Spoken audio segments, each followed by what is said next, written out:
مقصود کا لفظ اردو کا لفظ. اچھا تو ویتر میں تو آپ دعائے قنوت پڑھتے ہیں, تو دعائے قنوت تو آپ عربی میں پڑھیں, اردو میں بولتے ہیں. دیکھیے اردو میں دعا اس انسان کو کرنا چاہیے, نماز کے اندر کی بات کریں, نماز کے اندر کوئی بھی دعا اردو میں نہیں پڑھیں گے, عربی میں نہیں پڑھیں گے. لیکن اگر کوئی ایسا شخص ہے کہ اس کو عربی کی کوئی دعا نہیں آتی پھر وہ انسان مجبور ہے. اور اللہ تعالیٰ نے قرآن میں کہا کہ لا یکلف اللہ نفسا الا وسعها, اللہ کسی پر اس کی طاقت سے زیادہ بوجھ نہیں ڈالتا. اب ظاہر ہے وہ اللہ کے سامنے سجدہ کر رہا ہے, اس کو عربی میں کوئی دعا نہیں آتی تو اردو میں پڑھ سکتا ہے. لیکن جو پڑھ سکتا ہے عربی کی دعائیں یاد کر سکتا ہے وہ یہ نہ کر کے اردو میں مانگے تو یہ مناسب ہوگا. نماز کے بعد آپ اللہ سے اپنی زبان میں جو چاہیں, لیکن نماز میں کوشش یہی ہوگی کہ آپ وہ دعائیں جو نبی صلی اللہ علیہ وسلم نے سکھائی وہ آپ پڑھیں اور عربی میں.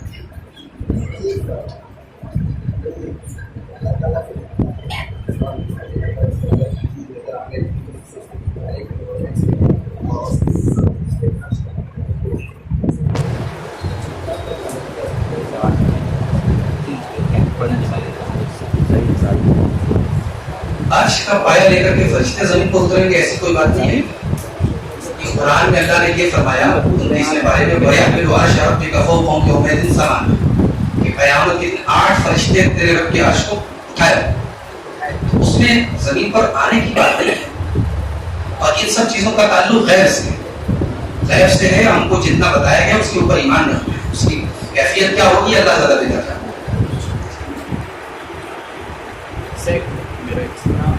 کرپٹو کرنسی کے بارے میں کرپٹو کرنسی کا دیکھیے مسئلہ ابھی تھوڑا سا میں خود جو ہے اس کے بارے میں بس پیش ہوں. اب اس میں سب سے بڑی بات تو یہی ہے کہ اس میں بظاہر تو کوئی تجارت نہیں ہو رہی, کوئی نہ سامان خریدا جا رہا ہے نہ سامان بیچا جا رہا ہے. اس میں ایک ڈیجیٹل کرنسی ہے اور وہ ہمارے یعنی ڈیجیٹل اکاؤنٹ میں آتی ہے, پھر ہم اس کو جب سیل کرتے ہیں تو کسی اور کے ڈیجیٹل اکاؤنٹ میں جاتی ہے. تو اسلام میں تجارت جو ہے وہ بہت ٹرانسپیرنٹ چیز ہے. اسلام میں کوئی بھی فراڈ طریقے کی تجارت کو جائز نہیں قرار دیا. کوئی بھی ایسی تجارت جس میں ٹرانسپیرنسی نہ ہو, آپ پیسہ دے رہے ہیں لیکن آپ کیا لے رہے ہیں وہ چیز اگر سیکرٹ ہے تو اسلام میں ایسی تجارت حرام. تو کرپٹو کا جو یہی کانسیپٹ ہے, اور چونکہ ابھی تو ہمارے یہاں حکومت نے اس کو پوری طریقے سے اس کو جو ہے لیگل نہیں مانا ہے انہوں نے, اور ایک طریقے سے دیکھا جائے تو ابھی اس کا کوئی بھروسہ بھی نہیں, اس کو کوئی کنٹرول بھی نہیں کر رہا ہے. تو کمانے والے تو اس میں لاکھوں کروڑوں کما رہے ہیں, لیکن یہ بھی ہو سکتا ہے کہ ایک دن یہ اچانک سے ختم بھی ہو جائے. تو ان سب چیزوں کو لے کر کے ابھی چونکہ میں نے اس پر کوئی مضبوط تحقیق میرے سامنے گزری نہیں, اس لیے میں کوئی فیصلہ کن بات, کوئی فائنل بات تو نہیں کہہ رہا ہوں. لیکن جب تک جو ہے اس پر کوئی علماء کی طرف سے غور و خوض کے بعد کوئی فائنل جو ہے ورڈکٹ نہ آ جائے, کوئی فتویٰ نہ آ جائے اوتھینٹک, تب تک تو اس سے پرہیز کرنی ہوتی ہے.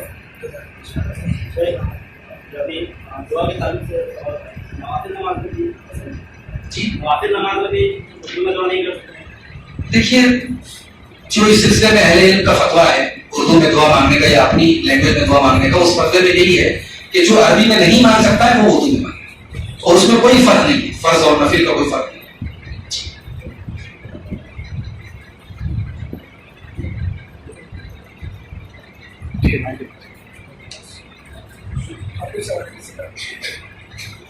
آج کے ماحول میں مسافروں کے لیے نماز پڑھنا مشکل ہوتا جا رہا ہے ٹرین وغیرہ میں یا سڑکوں پہ, اس کے لیے کیا کرنا ہے؟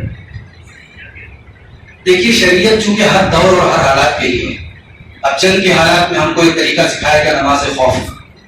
تو آج کے دور میں اب جیسے آپ ٹرین سے سفر کر رہے ہیں, اگر پاسبل ہے تو آپ ٹرین پہ نماز پڑھ دیں, جس پوزیشن میں بھی آپ پڑھ سکتے ہیں پڑھ دیں, خاص طور سے جب آپ لانگ جرنی پہ جا رہے ہیں. اگر چھوٹا موٹا سفر ہے, 3-4 گھنٹے کا سفر ہے, تو شریعت نے آپ کو 2 نمازوں کو جمع کرنے کی سہولت بھی دی ہے.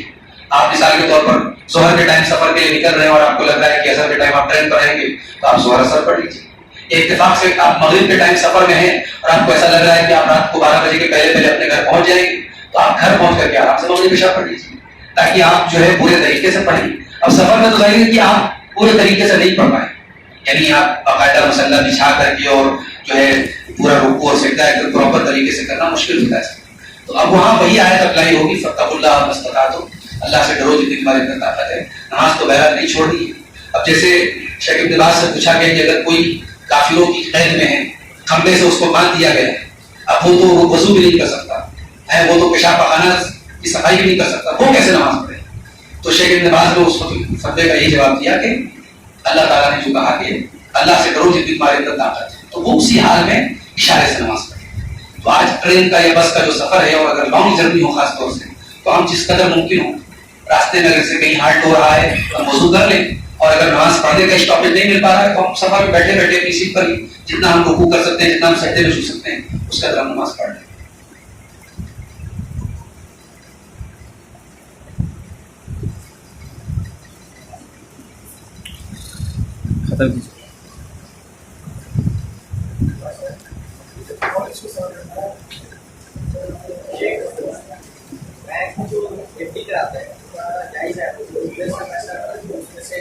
فکس ڈپوزٹ دیکھیے ظاہر ہے کہ بینک میں جو ایف ڈی ہو رہی ہے اس پر جو ہم کو پیسہ مل رہا ہے وہ سود ہے. سود کی سیدھی سیدھی تعریف کیا ہے, انٹرسٹ کی شریعت کی نظر میں ڈیفینیشن کیا ہے؟ آپ نے کسی کو پیسہ ادھار دیا ہے نا, قرض دیا, اور پھر آپ نے اس سے زیادہ لیا. آپ 1 روپیہ بھی زیادہ لے رہے ہیں تو وہ سود ہے.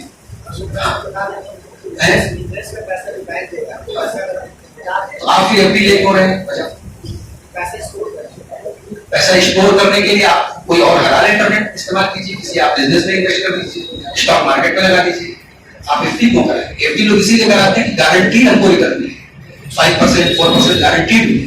تو یہ چیز غلط ہے نا.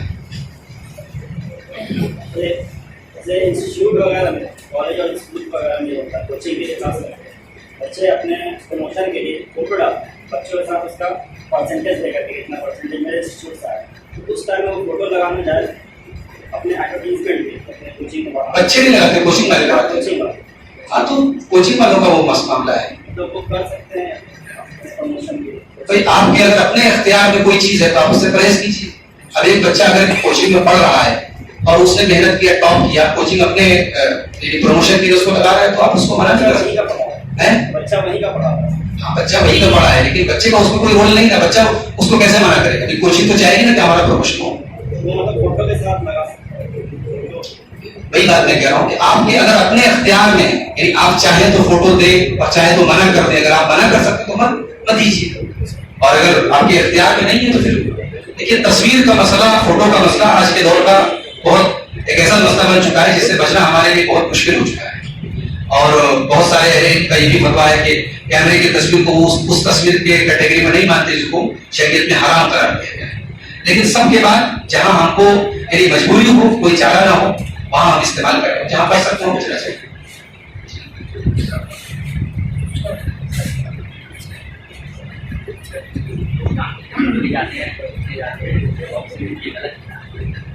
بتا تو دیے جواب نہیں, جہاں تک آپ بچ سکتے ہو. واٹس ایپ پہ لوگ جو لگاتے ہیں اور فیس بک پہ لگاتے ہیں, یہ ضروری میں آتا ہے؟ نہیں کہا ہے ضروری ہے. نہیں, لوگ مطلب آپ شیخ آپ ہی کے ساتھ کوئی سیلفی لینا چاہتے ہیں تو بعض دفعہ آپ بھی کھڑے ہو جاتے ہیں, اس طرح کا فوٹو جائز ہے اسلام میں؟ یہ جنین سوال ہے. سیدھے سیدھے جائز اور ناجائز اس لیے نہیں بول رہے ہیں کیونکہ ہم نے جیسا کہ بتایا کیمرے کی تصویر کے بارے میں خود اہل علم کے درمیان 2 طریقے کی اوپینین ہے. حالانکہ زیادہ تر سلفی علماء کا فتویٰ یہی ہے کہ وہ اس تصویر کو بھی صحیح نہیں قرار دیتے. تو اس لیے جہاں آپ کو یعنی کوئی چارہ نہ ہو کہ وہاں آپ کو فوٹو کھینچانا ہی کھینچانا ہے. ایڈمیشن فارم کا معاملہ ہو گیا, آئی کارڈ کا معاملہ ہو گیا, پاسپورٹ کا میٹر ہو گیا, یا آن لائن کہیں اپلیکیشن ہے, تو ان سے ساری جگہوں پر تو آپ کو فوٹو چاہیے. اور جہاں صرف شوق کی بات ہے وہاں بچنا چاہیے. جس طرح سے ماحول بنا ہوا ہے جیسے نماز کے مطابق, جیسے ابھی حال میں یہ کہ مال کا مسئلہ آیا تھا, لولو مال جو تھا, وہاں پر کچھ شخص نے نماز پڑھا تھا. یہ تو دیکھنے میں لگتا ہے کہ جو الگ ٹاپ کے لوگ ہیں وہ کتنا اگینسٹ ہے مسلم ہے. اگر یہی معاشرہ دیکھا جائے اگر کسی انسان کو جیسے پرائیویٹ کمپنی میں نماز پڑھنی ہو, حالانکہ وہ شروع سے نماز پڑھ رہا ہے لیکن کمپنی والے جو آنر ہے وہ منع کر رہے ہیں کہ نماز نہیں پڑھنا ہے, لیکن اس سے نوکری بھی کرنی ضروری ہے. تو اس حال میں کیا کیا ہے؟ اپنے روم پہ آ کے پڑھیں. نماز پڑھنے کے لیے آپ کو لولو مال کے اندر نماز پڑھنا ضروری نہیں تھا, آپ باہر نکل کے بھی پڑھ سکتے تھے, آپ مسجد جا کے پڑھ سکتے تھے. لولو مال کسی ایسے شہر اور دیہات میں نہیں کہ وہاں سے مسجدیں بہت دور. لیکن کبھی کبھی ایسا ہوتا ہے نا کچھ چیزیں لوگ پبلسٹی کے لیے کرتے ہیں. ابھی یہ جو حج والا میٹر ہے, چاہیے لولو مال میں نماز کا میٹر, سب پبلسٹی سے تعلق رکھتا ہے. آج کے اس قدر برے دور میں اور اسلاموفوبیا کے اس دور میں بھی کوئی ایسا نہیں ہے ہندوستان میں کہ آپ کو نماز پڑھنے پر کوئی پابندی لگا دیں. زیادہ سے زیادہ یہ ہوگا کہ آپ کسی کمپنی میں کام کرتے ہیں, وہ کارخانے میں آپ کو نماز نہیں پڑھنے دیں, لیکن آپ اپنے روم میں پڑھیے نماز. آپ اجازت لے کے 5 منٹ لنچ کے لیے آپ اجازت لے سکتے ہیں, ڈنر کے لیے آپ لے سکتے ہیں, واش روم میں جانے کے لیے لے سکتے ہیں. آپ 5 منٹ نماز پڑھنے کے لیے اجازت نہیں, نماز کا نام مت لیجیے 5 منٹ, کوئی اور نام. اگر آپ کو لگتا ہے نماز پڑھنے کا نام پر وہ اجازت نہیں دے گا, کوئی اور بہانہ کر کے آپ جائیے نماز پڑھ لیجیے.